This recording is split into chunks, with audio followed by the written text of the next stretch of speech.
আজ দেশের বিভিন্ন স্থানে বৃষ্টি হতে পারে বলে জানিয়েছে আবহাওয়া অধিদপ্তর।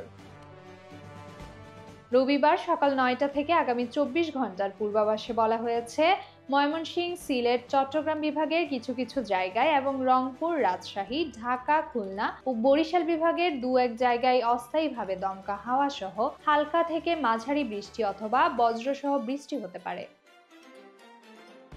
এ সময় দেশের কোথাও কোথাও মাঝারি ধরনের ভারী বর্ষণও হতে পারে বলে জানা গেছে। তবে দিন ও রাতের তাপমাত্রা প্রায় অপরিবর্তিত থাকবে। আবহাওয়া অফিস জানায়, দক্ষিণ উড়িষ্যা তৎসংলগ্ন এলাকায় অবস্থানরত স্থল নিম্নচাপটি দুর্বল হয়ে এখন স্পষ্ট লঘুচাপে পরিণত হয়েছে, যা বর্তমান মহারাষ্ট্র ও আশেপাশের অঞ্চলে অবস্থান করছে। এটি আরো দুর্বল হয়ে গুরুত্বহীন হয়ে পড়তে পারে। তবে উত্তর বঙ্গোপসাগরে মৌসুমী বায়ু মাঝারি অবস্থানে রয়েছে এবং আগামী ১ অক্টোবরের মধ্যে সেখানে একটি নতুন লঘুচাপ সৃষ্টি হতে পারে।